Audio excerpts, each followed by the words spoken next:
Hello there. Today's keynote is an outside one, and it's about doubling, and it's about innovating by multiplying. And what does that mean? So as you can sense from the camera angle, I'm out walking. I'm actually out walking with Sega. Because we've just been to the dentist. Well, she's been to the dentist. I kind of took her there. Now we're going back. And since I have a little bit of a tight program, I thought, why not make use of the time while I'm walking? Because she's half asleep. So she's not really a good conversationalist at this point. And I have enough skill in walking a kind of children's carriage that I can manage that with one hand without a lot of concentration. It's not hard to find our way home. So I thought, okay, what about using the time to do a keynote?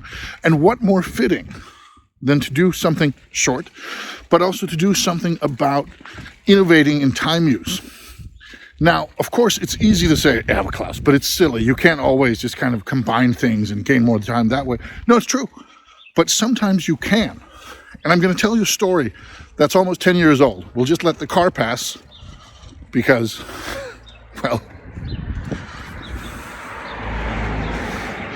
point number one, when you are multiplying like this, it's not always optimal. But is it good enough? Well, that's a good question. Now, I'm going to tell you a story. It's almost 10 years old because then I was trying to lose weight. And I thought, how the hell am I going to do that?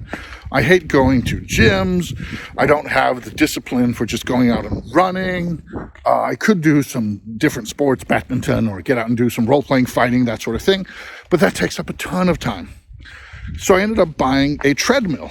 And I put that treadmill in our old apartment. And I thought, okay, so what's going to get me on the treadmill? And it turned out it wasn't easy to get on the treadmill because I hate it. So it was boring. But then I thought, what if I combine it with something I like? So I installed a TV. So I was looking at the treadmill running, and I'd look at the TV in front of me. I put up a PlayStation, and then I set the incline to 12%. So I was walking uphill at like a steep incline, and then I set a slow speed so I could both use my controller and play on my PlayStation while actually walking. Yes, walking at 3 or 4 kilometers an hour, that's not a lot, but if you're walking when you're actually going uphill, you pretty quickly start sweating and use a lot of energy. So I did something which I enjoy immensely, which is gaming on my PlayStation, which I'd never find time for, and I did something which I could find maybe time for, but rarely energy for, which was the exercising and the walking on the treadmill, and I combined them. So I would have sessions where I'd play Assassin's Creed 2. That game helped me lose about 10 kilos, and I would be walking for 2 or 3 hours on that treadmill while I was playing, and the time would just fly by. So instead of having my exercise time be annoying, and my gaming time non-existent, I found my exercise time to be pretty nice and pretty stimulating and fun, and it actually happened. So I'm not saying you can solve every problem you have with multiplying things, but sometimes you can get further than you might think. Sometimes you can get your social quota filled up with interesting conversation with people while you're doing projects. Sometimes you can get your appetite for creative outlets out with seeing the right people. Maybe you're doing a creative project with your mother, or maybe you're doing something fun with your kids.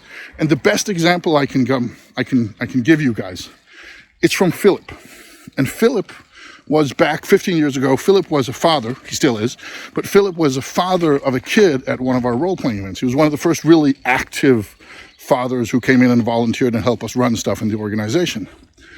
And Philip got teased at the beginning because at his office, he had a huge picture of an orc from one of our events.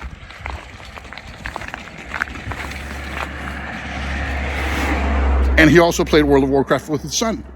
And some of his co-workers, these serious suit-clad men in their 30s and 40s and 50s, I'm going to hit a side road so we don't have that many cars. Some of these suit-clad men, they would tease him and say, oh, Philip, oh, you're playing World of Warcraft. Because back then, kind of gaming did not have the respect it does today. So that was unusual. And then Philip would look them in the eye, and I loved it because when he told me this, I laughed so hard.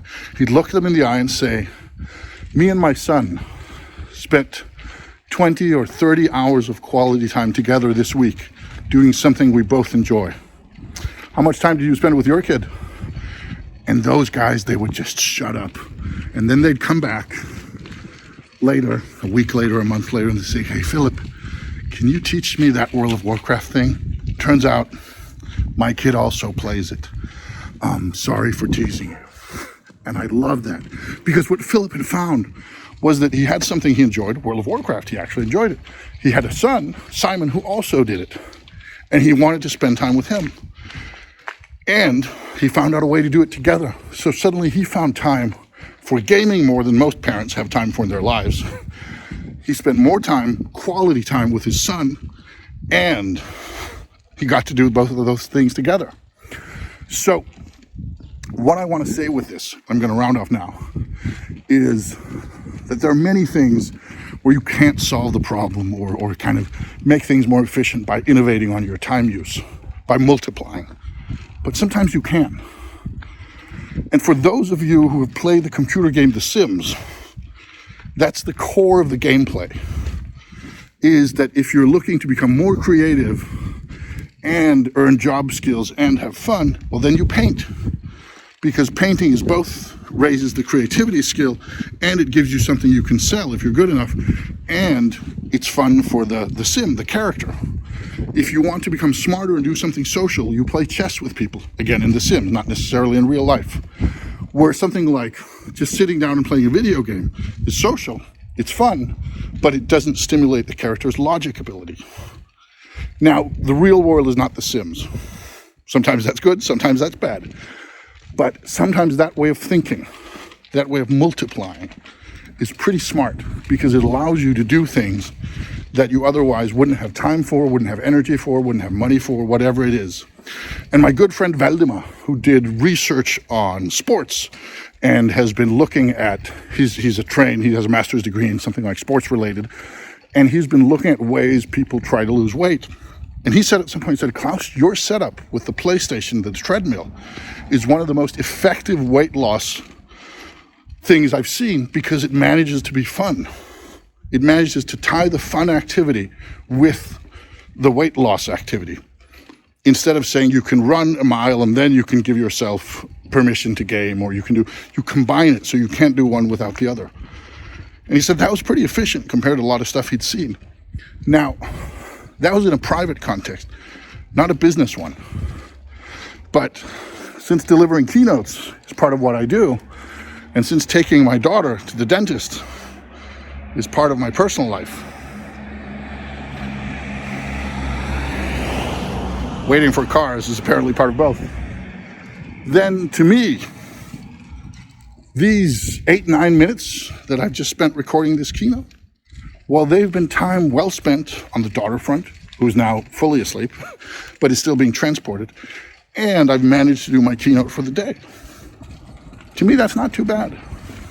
And there are many ways, there are many places where this sort of thinking can provide unexpected new opportunities, even if you're not trying to lose weight or you have a daughter who's asleep.